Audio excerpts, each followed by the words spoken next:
want to partner, you can come and talk to us and see if we can partner you up, because there are some guys too there now, ladies, who want to be in the contest. So that would be your place to come practice too. And if you want to come pick a partner. Right, pick a partner, practice, kind of show, go around the floor if you want to, dance around the floor. In September, where the world's largest will be in Chicago, we're going to have our preliminaries in August. So I don't think it's in August, because that. Well, July 31st through August 2nd.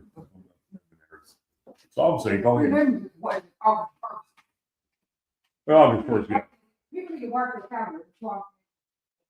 Right, and so from July 31st to August 1st, in second, so it's going to be a meet and greet on July 31st.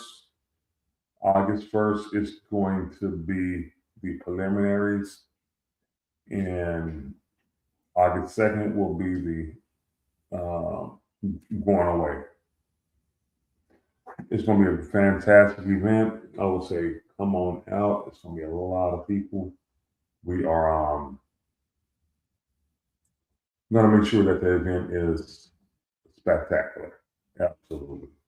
It will be absolutely spectacular. So come on out. We've been doing this for a little bit now. So if you can, come on out. We'd love to have you in the building. Your keys are probably where they're supposed to be at. I just had them. Huh? Look in the truck then. I may have left them in the truck.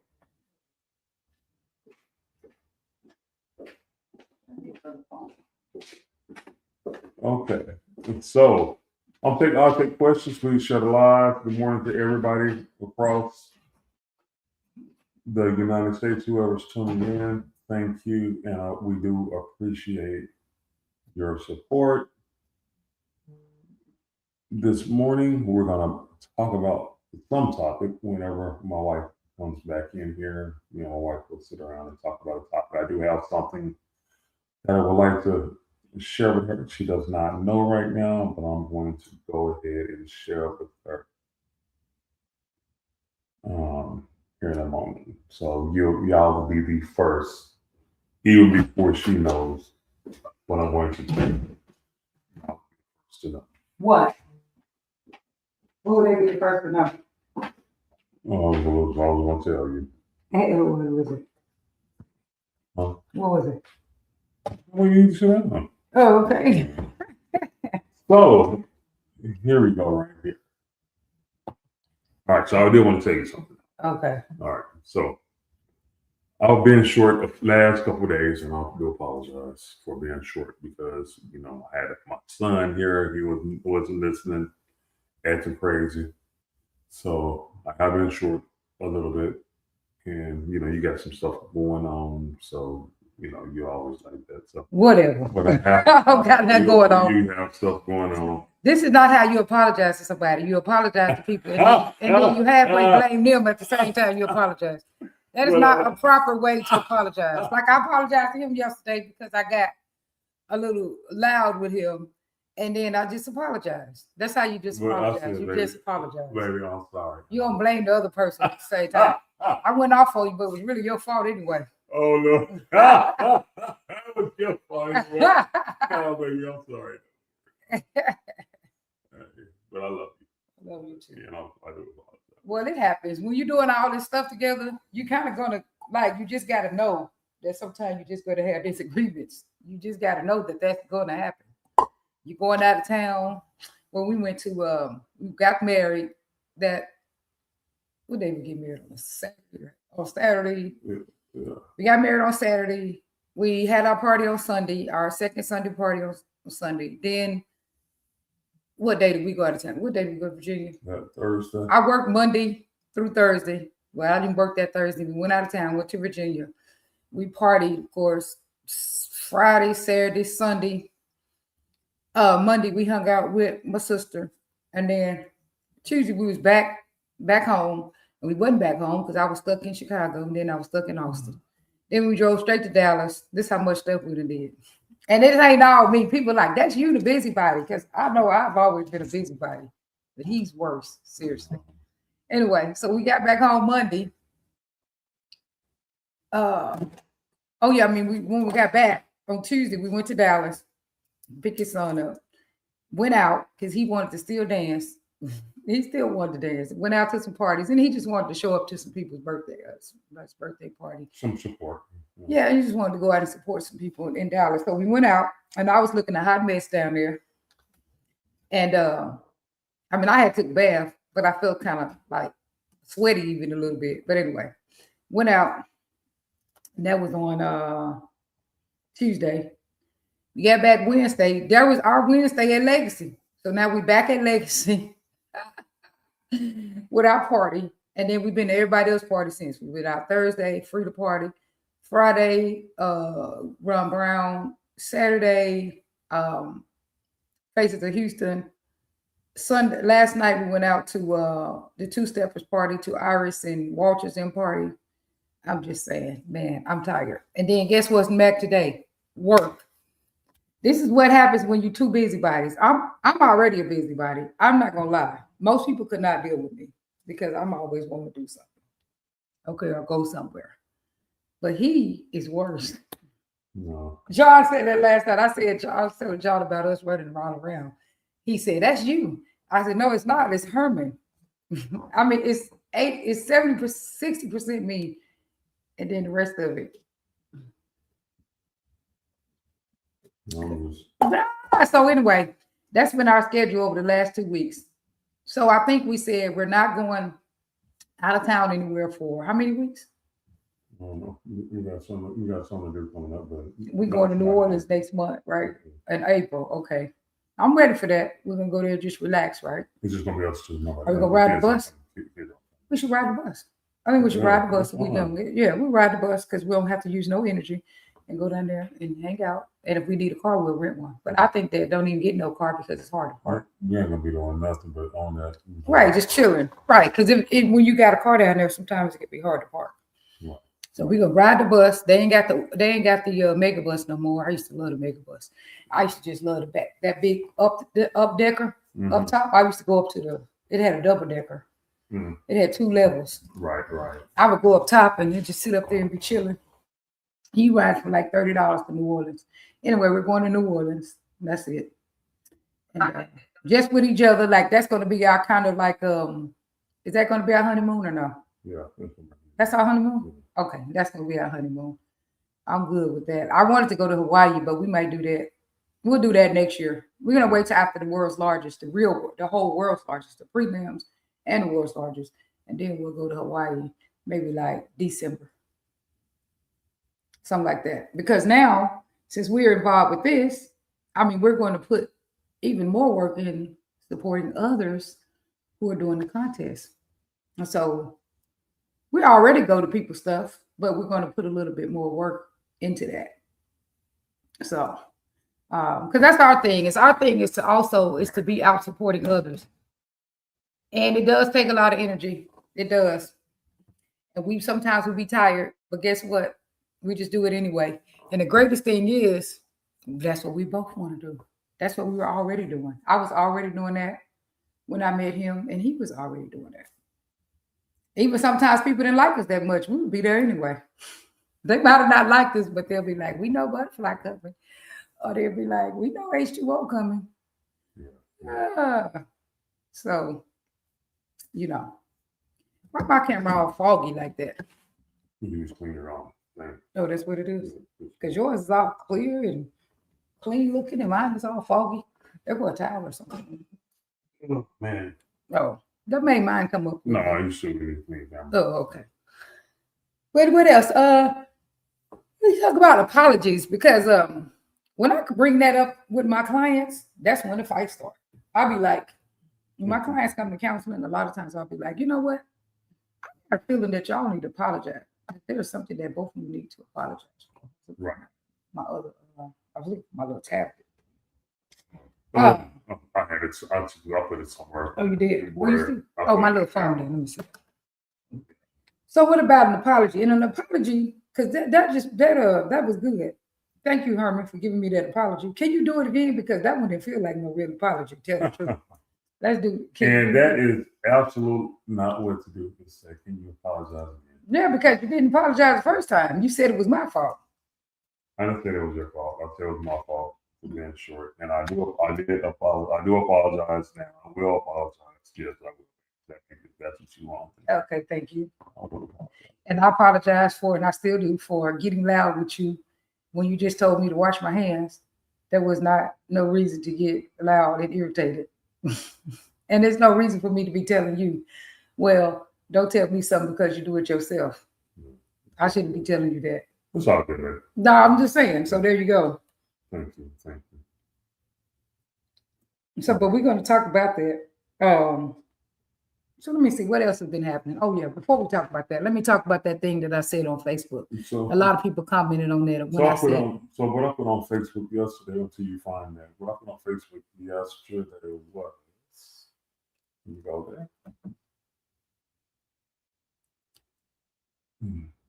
If anybody's seen it, I'm not sure if anybody's seen it or not. People might pay attention, but if they are, I put on Facebook last night. I said we are building Texas dance community one step at a time. Helping to do it. Okay, go ahead. We are working to get Texas being a positive community. Building Texas. Let's go Texas. One step at a time. Now, some places in the nation are saying that, hey, Texas is a drama place to go dance That's what at. they said. There was drama. Yeah, that's what some people were saying. There was a lot of feuding from Houston, some in Dallas, some in San Antonio. Not all the same people, but feuding at each other, feuding at people from Chicago, feuding at people from Miami, feuding at people from a whole lot of places. So let's get us back in this positive eye. That's what me and my beautiful Dr. Butterfly are trying to do, because dancing is peaceful to me, relaxing, therapeutic, and it's not only to me, it is to most of all of you as well. Exercise too. And it is exercise. Mm-hmm. I came from 400 pounds to what I am now. Because that's why I also be making sure I go out every night too, because we need to get exercise. I'm just saying you need to, because I'll be saying I'm gonna go to the gym, and that's a lie. I got a whole gym membership, and me or him haven't been to the gym. I remember he was, I'm gonna be at the gym every day. I'm gonna be like, man, I'm gonna have all these muscles, your flat abs and all this. And when did you go to the gym? No, man, I just canceled a membership. And I've been at it for years and I ain't been going. And it is a wonderful gym. It is. I won't be obligated to do it. We can get in the massage chair. The massage chairs are so good. Yeah. And the other stuff over there, classes. True. I don't know why we would make a commitment to at least go twice a week. So because we just line ourselves when we say we're gonna do that. But so I put this one. Do you have anything else? Was you done? Yeah. No, I was just speaking about what I posted yesterday as far as let's build dance. Let's build a positive dance community back. And when I say we, I mean all of us, right, in the Houston area, in the Dallas area, in the San Antonio area. People see us feuding. This is not something that. Well, who was feuding? Oh, they just feuding in Dallas about that swing out stuff. Right. And it's a dance community. I didn't say stepping only. I said the entire dance community. Okay. And that is a fake feud that they have about that swing out. Well, yeah. I feel like it is. My whole thing is this is not invisible. This is not invisible. Oh, okay. People around the nation is looking at this and talking about this. This stuff is not invisible, y'all. No, okay, but that ain't in Houston. That's all over. That's all, and some of it is in Houston too. Oh, okay. All things I know that happened in Houston is the people. It was the money situations that happened. Where people said people didn't pay people, or then when they came for the other contest, then they didn't end up having the contest, and then they were saying that. But one thing that y'all don't have to worry about is that whatever we say we're going to do, we have money to do it, whether we make 1 cent, no cent, or whatever, we already have it. And this contest, people are going to be in it. We're going to have enough contendees. We're going to have enough contestants and all that. We're already going to have it. We already have people starting to sign up already. We're going to have enough, and this contest will happen. So that's If what you we done have got to worry one about. person- You can get your ticket right now. If You we do have not one person signed up, they're gonna do it by themselves. Exactly, but we're not going to have one person. Right. I'm just saying, like, because a lot of people, a lot of contests be like, hey, we didn't have enough people. We're not doing I that. will get in there. I will be the only one in that thing if we have to do it. But nah, But we're not doing it. We already have people signed up. Everything, so it's not gonna be, hey, well, we're gonna do this, now we're gonna take it back.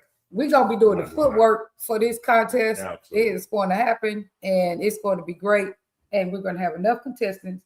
And whatever we say we're going to give you, we're going to give you. And you can mark my word, and it's going to go great. One person, Wonderful. I would say, And can't nobody in Houston say I owe them 1 penny. yeah, nobody in the United States can say that about me. Yeah, me. One yeah. person, Even bill collectors can't say I'm late on nothing. I ain't late on no bills or nothing. so one person did 2 competitions this year, and Don't They even say didn't that. they never panned out. Yeah, well, because I mean, you got to get out here and do the work. You got to do a lot of Do work. your research on where to go, because we're going to be the place to go to. You got to So work just do all your year research, round for this stuff. because it was here in Houston that one person did Oh, 2 Lord. and canceled both of the competitions. So And we went to Alabama, they canceled it. And we went. yeah, And we was so pissed do that your we due spent our money. diligence and figure out who's doing what they say. That's Right. all I'm saying. Our early bird special for our event is going to be $100. Right. And so don't blame us about what other people did, because we ain't doing nothing. We're not. So if those contests didn't pan out, they don't have our name associated with them Right. at all. And if our name was associated, it would have panned out. And if our Because name is associated with it, you go to all my flyers, you check all my history. if I had to check go all up to my everybody in receipts, Houston and ask them to do it, I would have done it. and and everything everywhere that I ever put out there, I did do. Even the giveaway fundraiser, she did one. Plenty I of them. plenty of them. So yeah, anything that we ever put out, we do. Yeah. So You're I'm not just gonna trying do to let you know. So please read the flyers carefully. If it has Just Dance on it, you bet your money. If I'm involved in it, we're going to keep our word. I don't do that kind of stuff. 1,000%. Because that's very disappointing. If you be practicing and you getting ready for something and you done bought an outfit and you done bought your ticket and all that stuff, and then you get there and they don't have that contest, that's very disappointing. I Very- would never want to disappoint nobody like that. That's crazy. Because I know how it is. He wanted to do a petition. He was out there, he was down there in Alabama typing up a whole petition. But it was a beautiful event for a beautiful cause. So I did not follow the petition. That I was gonna follow. Yeah. But it was a beautiful. But that's how upset people can be when they practicing it and they got in their mind they're about to do something and then you cancel with that at the last minute. Right. So that's all I'm saying. We're not gonna do none of that kind of stuff. We're gonna do the work, but we're not gonna say we're gonna do it. We're gonna get out there, do the work, make sure people in it. We can't force people, but we're gonna do everything we can, and people are already signing up. So. To do everything we can to make sure that this event is very successful. People are already There we go. Yeah, so get to H-Town. Go ahead and get your ticket. And that will be for sale pretty soon. It would be our business to make sure that you have a wonderful time in Houston. And what we said we're going to do, we will do for sure. And this event You is, can bank on it. when you come to one of our parties, one of our events, you are the star. Got one corporate credit card right here. I'm just saying. They'll pay for everything that we say we're going to do. No, I'm just playing. Where we go? Hey, come I'm on. just playing. Okay, I'm just playing. So, But yeah, we do. So, praise God. Thank you, Jesus, for being so good, so kind. exactly. Go thank you, Jesus, for it's not a bragging for allowing us to be able to do what the things that we dream of doing to, and giving us the, the vision for hard work, putting in the work. Because there's nothing, nobody got nothing without work. Well, I didn't shit, because we didn't grow up rich. We got it in the mud. So Yeah. right. We didn't grow up with no extra, with nobody telling us what to do, with nobody saying, hey, you should go this way and go to this school and I'm gonna pay your first payment or Right. nothing. We got it in the mud. Well, my people did. Okay. Well, in my case, it's not that they didn't help me. It's just that they didn't have a vision for that for a girl. It was just like all you need to do is just get married and have babies. Right. You know, that's just Arkansas. Arkansas is like my family would have been totally satisfied with me just from getting married and having babies and raising my kids. I'm just saying they would have been totally satisfied. There's nothing wrong with it. No, that's nothing wrong. I just wanted more. Once I seen that you could work and you didn't have to put up with people talking to you any kind of way and treating you any kind of way, like a man talking to you and treating you any kind of way, cussing you out, slapping you and all that, and that you could actually work and pay your own bills. I said, really? When I got my first hair job, when I was 22, I went to hair school. I already was having babies. I had already had 2 babies, and I was like, I got to find something to do right now because I was going to Arkansas State University. So I was going to college. I had that vision. And, but I had 2 little babies. And I was like, dang, I need to start making some money now. And then I went to hair school. I was like, I got to find something to do. I got to find something to do. And I walked into hair school with this lady. It was Donna Wilson. She ended up being with my cousin, Willie Green. They got a kid together. Willie, 1 or 2 kids together, Sherelle and Dujabay. Okay. With Dujabay. But anyway, this is in Arkansas. And I walked into hair school one day and I was like, I used to always braid everybody's hair in the bathroom anyway in high school. And when I was supposed to be doing my work, I was in the bathroom braiding people's hair. But in middle school. And but anyway, I said, do you got to be able to already do hair to go to middle school? Beauty school? Beauty school, yeah. I said middle school. Yeah, beauty school. And they said, no, we prefer that you don't. We prefer to teach you from ground up. So I said, okay. So I started the hair school the next week. Yeah, I did. I did. I was with it. I started hair school the next week. Wow. And that was the beginning of my awakening that, hey, you could work. And after that, I was working like a slave. After that, boy, you couldn't tell me nothing. So anyway, then I went to hair school. I graduated. I was pregnant again, 3rd baby, Danielle, all through school. And then I actually was, it was time for me to take my test. And Danielle was 2 weeks late. She stayed in that oven, let me go to Arkansas, take my test. I went to Arkansas, took my hair test. Because I already had a job set up. And then she came the next day. I came back home. I went all the way to Little Rock, 9 months pregnant, to take my test with my model, because you got to take a person with you. Me and my model. I had my papers in case I went in labor. I was up there huge taking that test. People was like, are you going to go in labor? I was like, no, I'm okay. I'm all right. I wasn't even hurting. I was good. And Danielle stayed in there in that oven. And then I got back and I had her the next day. Determination. So ever since then, I've been grinding. And I got that first job. Bernard Cobbs gave me my first job down there in Jonesboro, Arkansas. That was it. I've been hustling ever since. By 23, 24, I owned my own shop. Then I owned some other businesses, hair, beauty salon, beauty supplies, clothing stores, stuff like that. Chocolate City in Wichita, Kansas. And then I came to Houston, had red carpet. My son got hurt. So that's how I ended up getting to Houston. My son got in a bad accident, pulled the TV on himself. He was with his dad. I was in Atlanta at the hair show.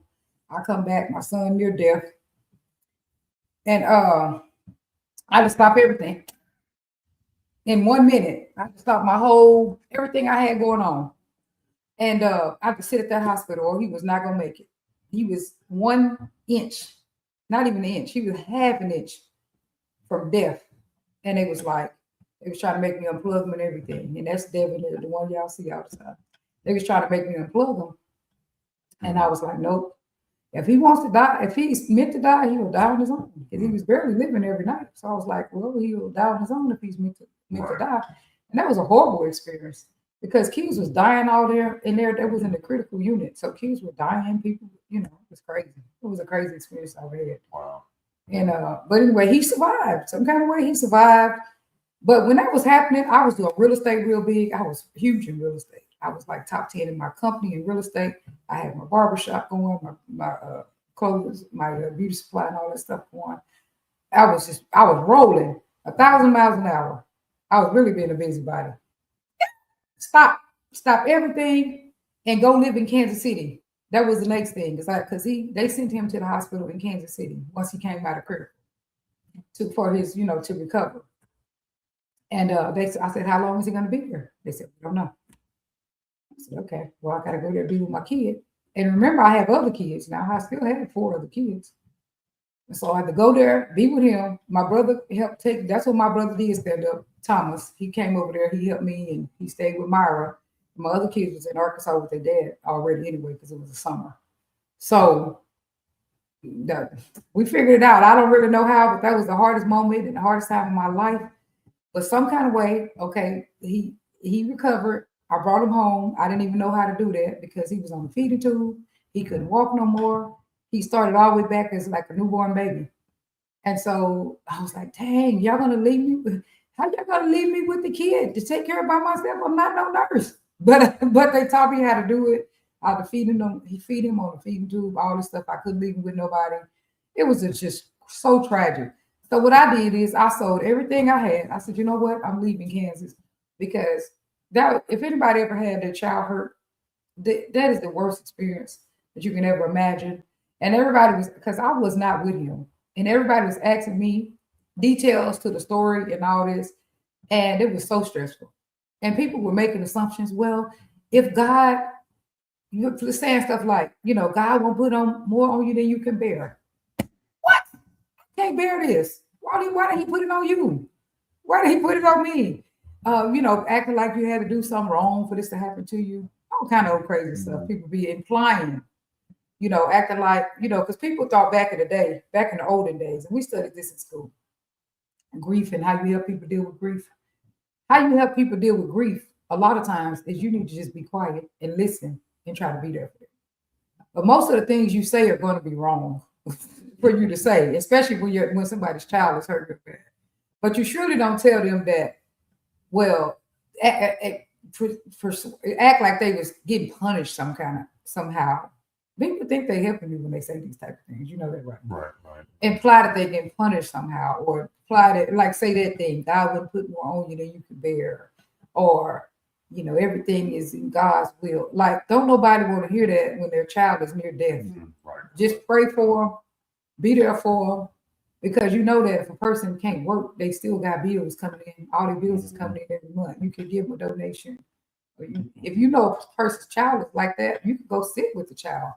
Because when you have a child like that, you can't go nowhere or do nothing. You can't leave them with nobody because they're on the feeding tube. Who can you leave a person on the feeding tube with? No. You know what I'm saying? Nobody, because nobody knows what to do with it. So you could do other things to help. But the number one thing to do is keep your lips closed, because you're probably going to say the wrong thing that feels very offensive. Right. So anyway, from that made me just say, you know what? This is my opportunity to leave Wichita. So I sold everything I had. And my best friend had just moved here, Tasha, one who just came here. She had just moved down here to Houston. And I said, I'm going to go check out Houston. And I checked out Houston. And then the next week or two, I went and I paid for me. I put my apartment in. My application in for a house in Houston. And I moved to Houston. And that's how I got here. I've been here ever since. And I've been grinding. And I came right here knowing that, hey, you know what? You're not going to know nobody there. And you're going to have to grind. And me and my kids, we had my cards, and we would go all over and hand my cards out. And even Devin, because as Devin got better, he could talk and stuff, and he would be like, my mama do hair, and he'd give me my card. Yeah. All my kids would be out handing my cards out all day, and me. I was working in the mall, we'd be handing them cards out. I would have a whole line full of people waiting on me to get their hair done. And the other people that did hair was in there complaining, oh, we've been slow, it's slow in here, whatever. I had a whole line of people. I'm brand new in town with a whole line of people waiting for me to do their hair. So anyway, because I knew I had to hustle. So I came here, I got my real estate license again, but it was way harder to do real estate. This whole story came from just saying that, hey, we ain't got nothing. Nobody has given us nothing We have had to get it in the mud, through the rain, through the storm, through whatever happened. So thank the Lord for endurance, is what this whole story came about. So it's got in Houston, got my real estate license. It wasn't easy like I thought it was going to be. I thought I would be able to just do the same thing. But of course, here I didn't have that circle. Because in Kansas, I was kind of like a ghetto superstar, a hood superstar. But then here I'm nobody, of course, big old city. So of course that didn't really pan out.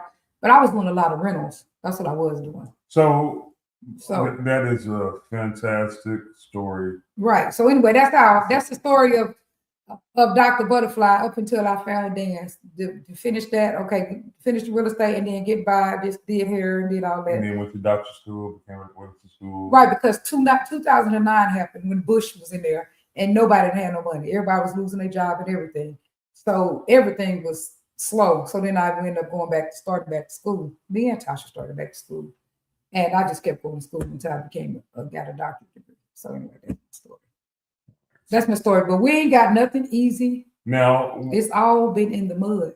Now, what I want to come in at is say, if you have any questions about. Oh, I knew I was going to go there. If you have any questions about the preliminary coming up here in Houston, reach out to me. I've been looking, but it's something going on with Facebook. Oh, really? Oh, okay. So I was going to read that one where I said, send us any questions you may have about the prelims. Go ahead and let us know if you want to sign up. Good morning, Mary Powell. She don't want to. Hey, Mary. Good morning. How you doing? Mary, no part of my story. So I want to read that thing that I put out there. Some men can feel dead inside after a long, unhealthy marriage. I was dealing with several men with this last week. Some men can feel dead, and dead is just like numb. They feel numb. They can feel like this is when you're in the part of the nervous system, the dorsal vagus nervous system, the bottom part of your nervous system, where you have just been so stressed out that you pretty much has given up. You can feel like a dead dog, pretty much, like you just laying there and you just lifeless. You living every day, but you just feel very numb. Right. Or even dead inside, because I've heard men interpret it. I've been there. Yeah, you can feel dead inside. A lot of times after a long, unhealthy marriage or long relationship, especially if you feel like you never get, this is really where it happens at. If you feel like you never get your way and you feel like happy wife, happy life, and you always like, okay, whatever, you just do it your way. Okay, you just do it your way. Okay, you just do it your way. You keep doing that thing. Because you're avoiding arguments, or you having this whole thing like this man like to say, you're fussing at me. So you avoid discussions because you feel like everything is a fuss. You feel like you can't win. I don't know if it takes y'all back to y'all mothers when y'all was getting in trouble or what, but men being very avoided becomes a problem for them. And the way this happens this is what I put on here. This is through my studies, what I came up with after talking to lots of men, lots of women. That's what I do every day. Talk to people about their relationship. Try to help them through it. The way it happens is when men keep avoiding discussions and saying, okay, have it your way. Eventually, they build a lot of resentment. The story starts to be that all this is about her. Because I've heard a lot of men tell me, all I do is work. I feel like a workhorse. All I do is work, and then my money goes to bills, and I don't get what I want. And yada, yada, yada, that kind of thing. And then they begin to, once this resentment builds like a big old ball of fire, because that's what it is. Once it builds, they react with angry outbursts. They start calling people names. That's one of the things. Start calling you out your name. They really just start talking to you any kind of way. They don't leave you. They just start talking to you, talking crazy to you, talking to you any kind of way. They really just be checked out. But it all started with avoiding things. And then I just said, what are your thoughts? I'm going to read some of these comments. And I just said, what are your thoughts? But this whole thing started with avoidance. Okay. Cannot avoid things in relationships. If you continue to avoid things, it ends up building up a bunch of resentment. Now, you got to do like the old people too. You can't bring up everything either, because you got to pick your arguments. You can't let everything be an argument. You have to find a way to create these, what we call win-win solutions. And I'll put some information out there about win-win solutions. today, because I've been developing many different techniques about how to come up with win-win solutions. So anyway, here you go. So Velda Evans said, it absolutely goes both ways. With that being said, it's true. When one dances around issues, there comes a point in time when that person will say to themselves, I'm not even going to bring it up because he or she is not going to address it. Okay. And then when that starts to happen, disconnection starts to happen. Because that's where people start feeling dead and numb. They become very disconnected. What do you say, Herman? Yeah, I agree. Yeah. Okay. Tanya McNorris, she said, I agree until it's about getting their way. I believe it's all about respect. When a woman feels she can bulldoze over a man or won't allow him to lead is when the problems begin. Women need to throw out that saying of happy wife, happy life. It's manipulative and disingenuous. What you say? Happy life, happy life. I mean, happy partners together, happy life. Right. It's not just one-sided. Both parties need to be happy. Right. So if you're looking at a one side, oh, keep mama happy, everything in the household is going to be fine. Because I subscribe to keep your woman happy. I do subscribe to that.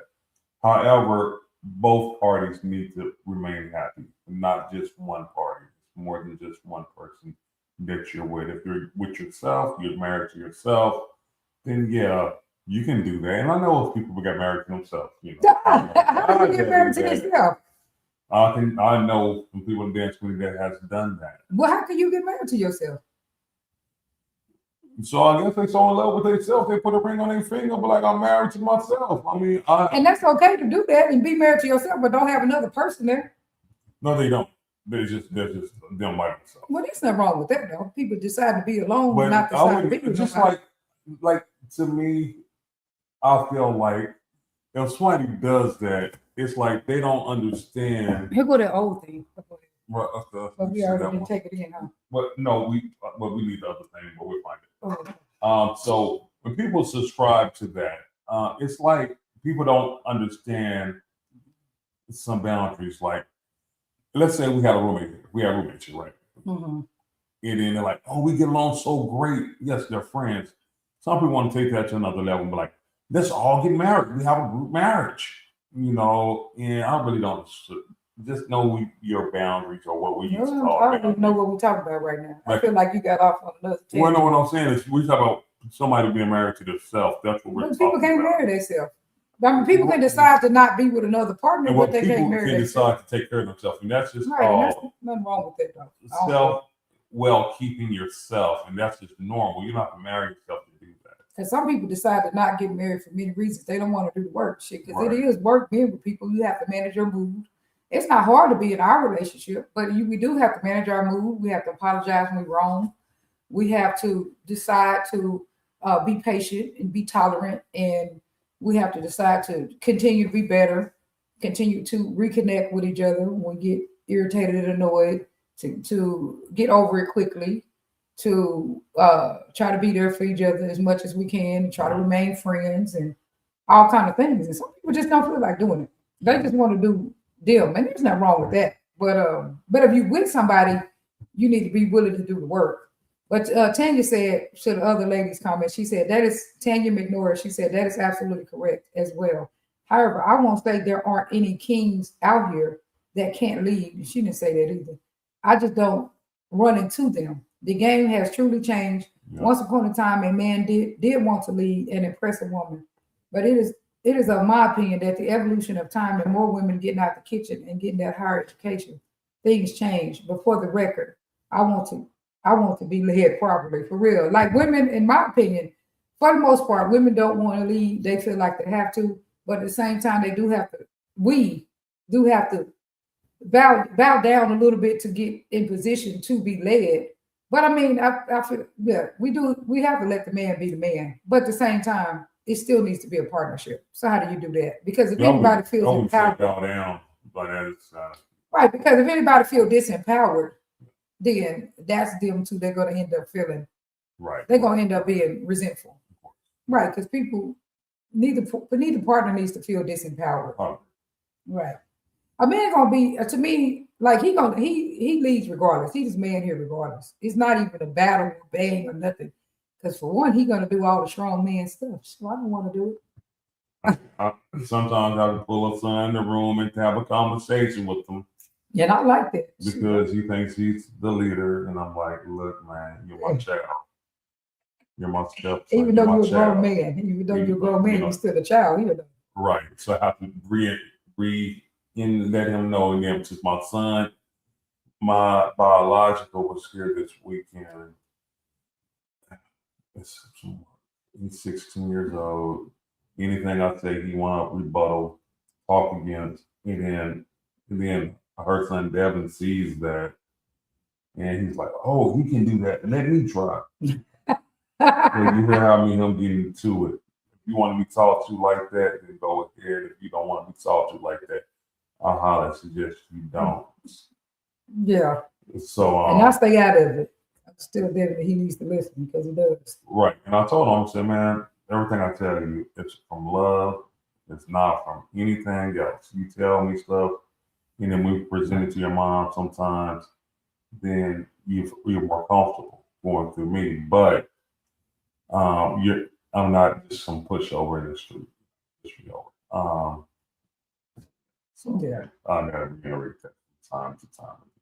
Yeah, and everybody's learning each other and growing. But we have to keep people in their place because there's only two adults in this house, and that's me and him. The boys that pay the bills.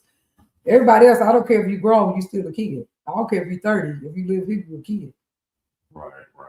So Christian said, I agree. He just agreed with that, that avoid. Well, I don't know if he agreed with the avoidance, but he agreed that sometimes men can feel dead, I think. And Trina Johnson said, I completely agree. Cynthia Gillespie said this can go both ways. Do you see any comments on there? That's what I'm looking for right now. Because I also mentioned Wednesday again. Wednesday night, experience for a while. Yeah. And you are the star. Right. Whenever you come to our event, you are the superstar at our event.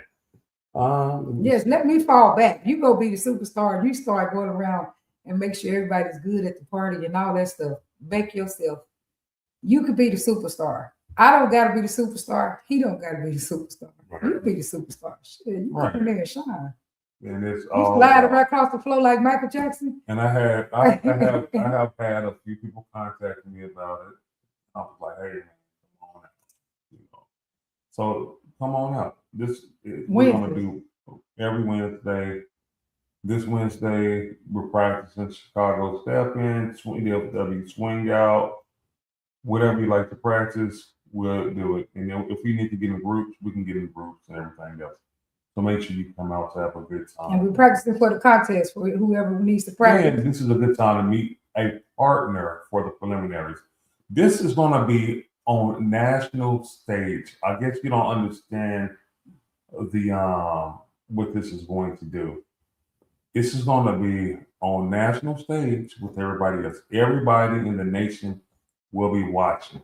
Let's show them what Texas is built on, how we dance, party, all the practice we do, all the stuff that we do, because they're looking at you. They're looking at us. Like somebody referred to me and said they had a recording of the dude in the purple suit,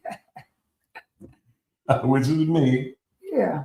And they're looking at me. Yeah. Bad or good. Whatever, bad, good, indifferent, whatever, So, hey, the video was circulating of me, and thank you for that. I thought he was going to be mad after that. I just appreciate that so much because they know who I am now. Yeah, we're characters. We don't really. What do y'all think y'all talking bad about us? We be thinking it's funny. Hey, so yeah, I'll be going to happen too sometimes. Like, dang, baby, I was doing all that. Like, look at him. What the hell did I do that shit for? I don't know why I did it, but in the moment it seemed like the right thing to do. Now, why the hell did I wave my hand like that? Like, my foot like that? I'll be looking at you, I'll be like, dang. Oh, interesting. Yeah. I'll read a couple more comments.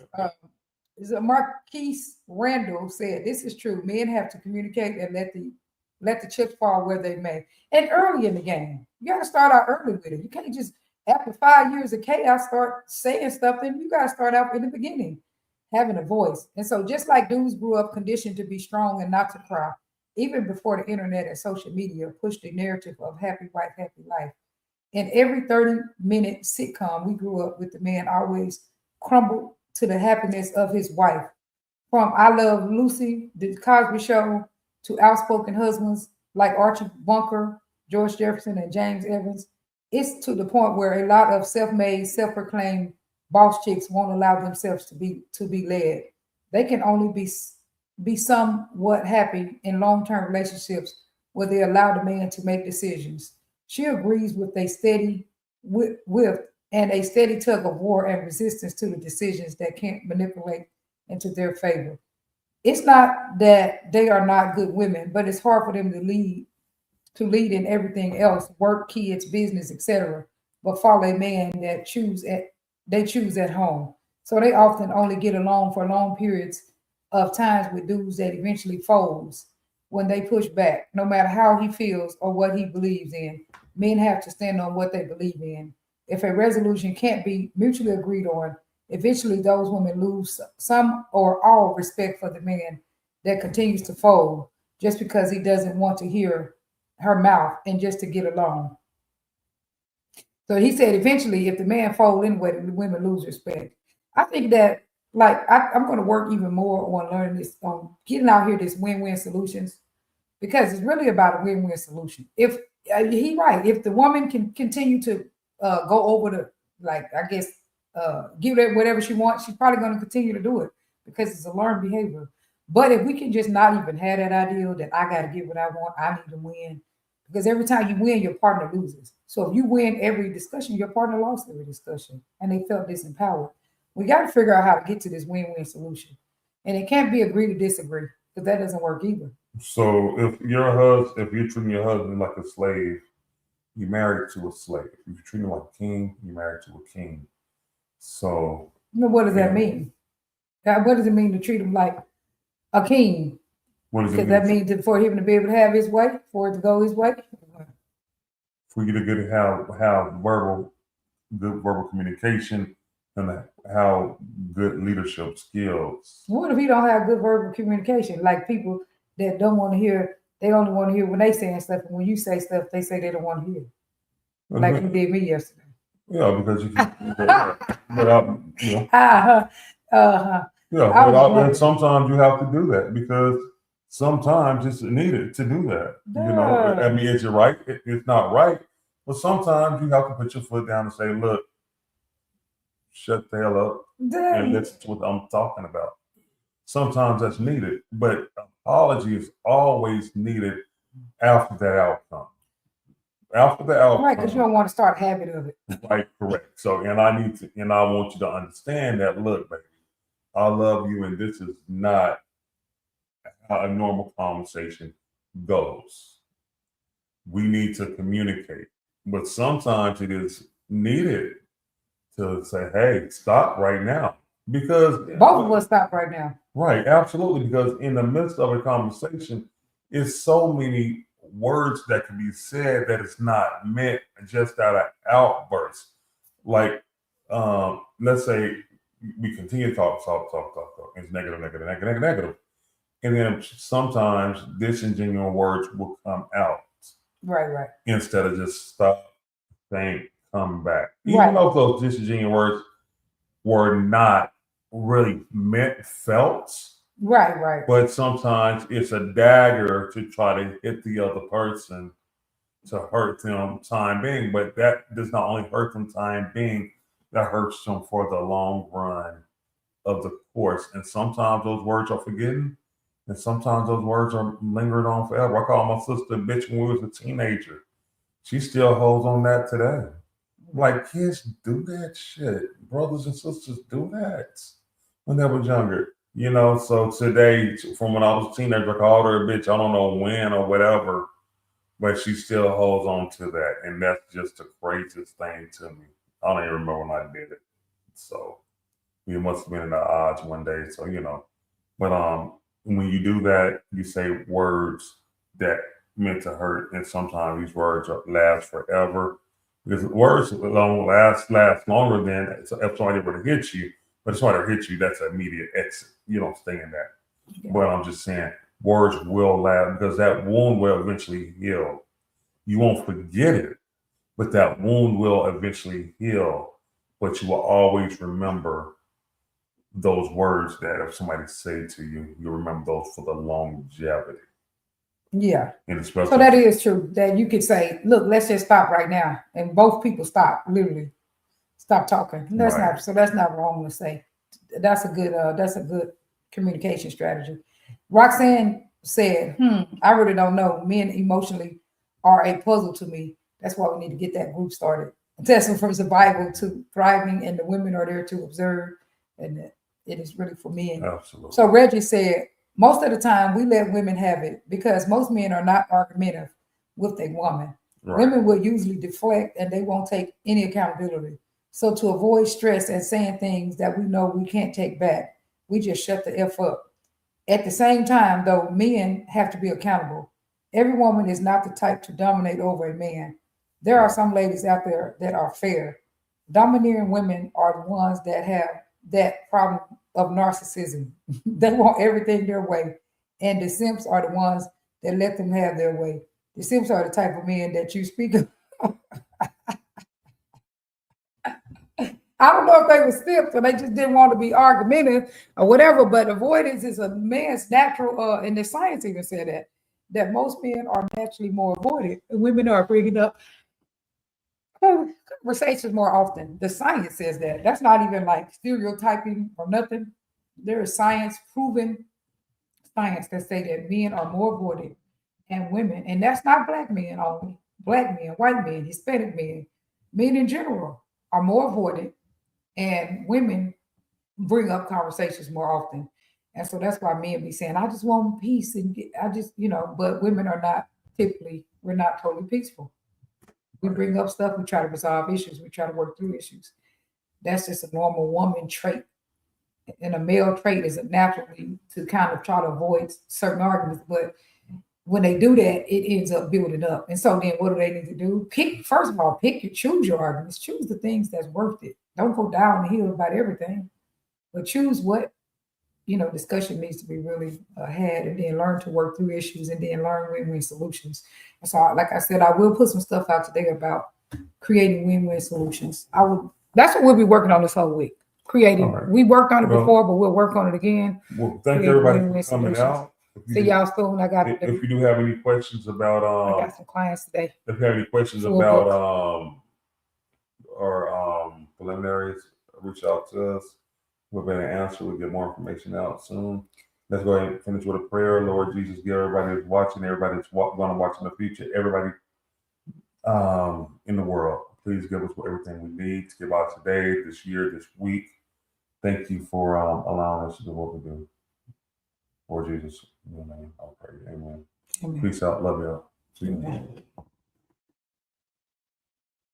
The stream.